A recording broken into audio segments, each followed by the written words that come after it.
Church in Coral Springs and has been active in his community for about 30 years.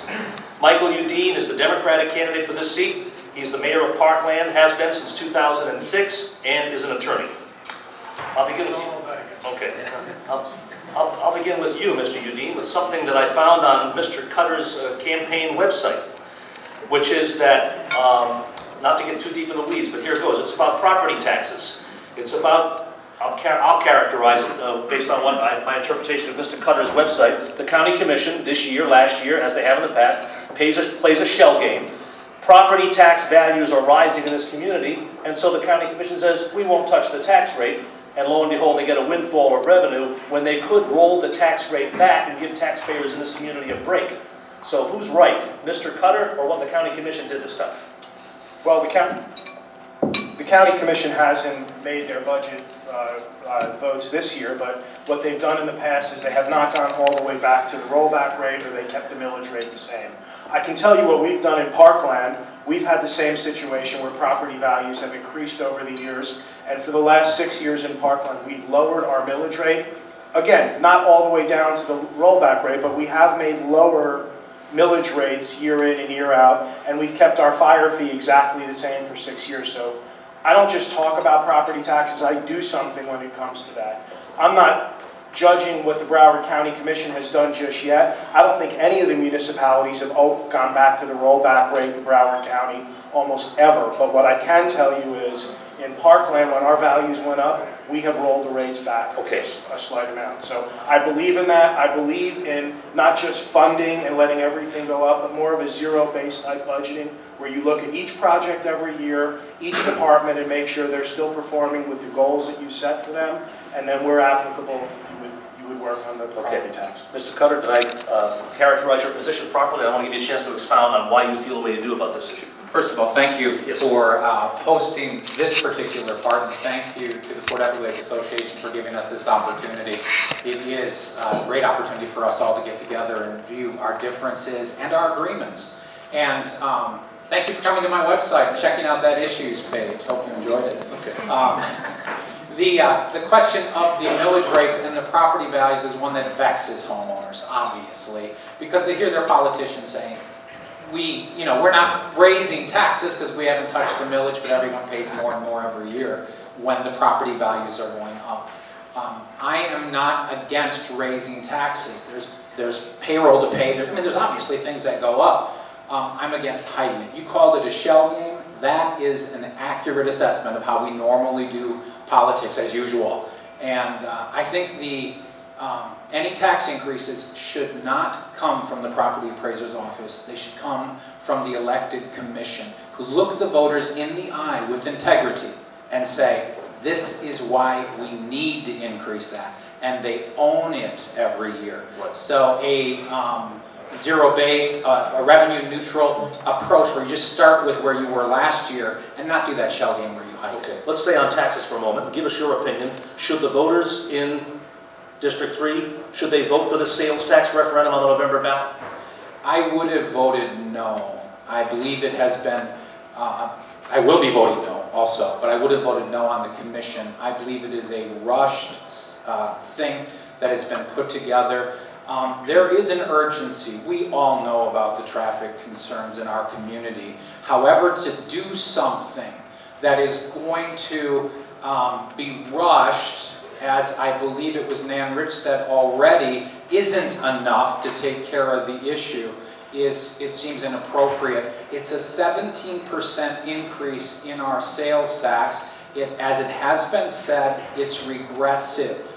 And the county, in order to pass it, caved into the cities and took away all, if I remember reading it correctly, took away this part needs to be used for transportation. And so in order to pass it, they basically gave the cities what I've interpreted as a bribe to be able to say, pass it with us, which means 50% now goes to cities in order to help their infrastructure. And as we heard Jim say, that means, and Nan brought it up, that they will be working on the firehouses in Weston. Now, Weston has a median household income, I believe, of over $90,000. I know that Parkland is 126,000. Coral Springs, where I live, we're at 66,000 median income. But now we're starting to talk about communities that are at 40 and 30,000 median income. Okay. And here's the issue. Regressive taxes hurt the poor and the seniors the most, and it feels unconscionable to me to make the poorest members of our community pay for the infrastructure needs of our wealthiest communities. I can't understand how we, who say we care for our poor residents, can throw together something such as this. I understand the needs, however, we can wait 2 years and come to the table with something that does not hurt the poorest members of our community as much as this sales tax increase will. Thank you. Mr. Udine, I'm going to give you a chance to respond to the points you made and your philosophy on this referendum. Okay, our city, Parkland, we never supported the infrastructure portion along the beginning because we're a city that didn't need it for infrastructure. The transportation issue in the county is an imperative issue. I've seen studies that have come out of major universities that our people are wasting 2 weeks out of their year in traffic in traffic jams. You go to Miami-Dade County, you can't drive in certain areas at certain times of the day, and that's where we're heading. There is something that desperately needs to be done with the traffic situation in Broward County.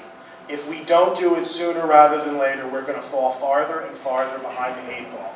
And it's very easy for everybody to say, including the Sun Sentinel, yeah, we need a better plan and we need to work the plan better, but all that is kicking the can down the road like we've done with things for 20 years that we've just said. This is something that is going to provide a ton of jobs for people. We're going to hopefully get infrastructure needs in Broward County taken care of.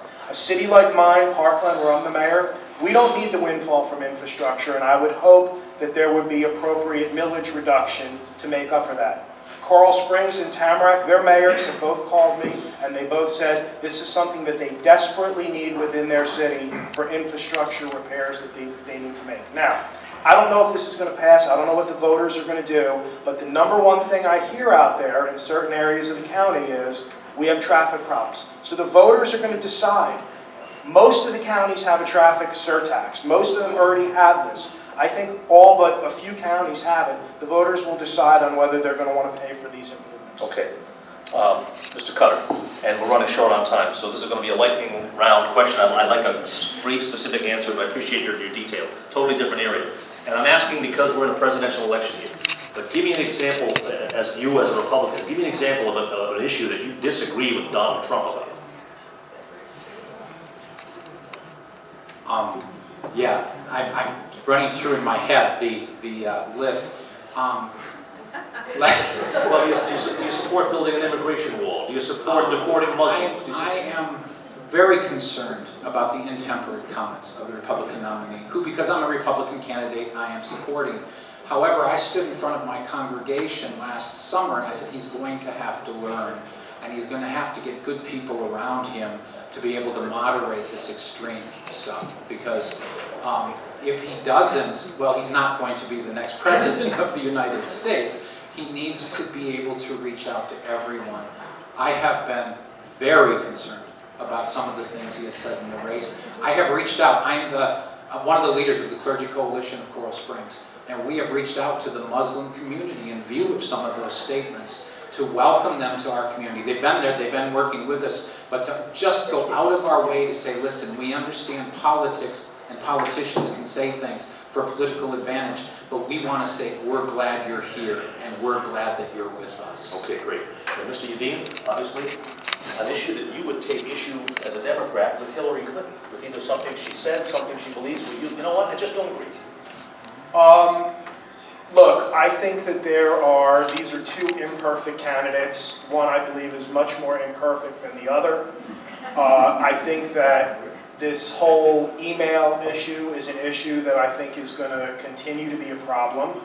I think that, we need to have complete trust in government, and I know people are so cynical nowadays, and, our national campaigns are the ones that are making it more cynical. So deleting emails, I think, is something that I would take an issue with. Okay.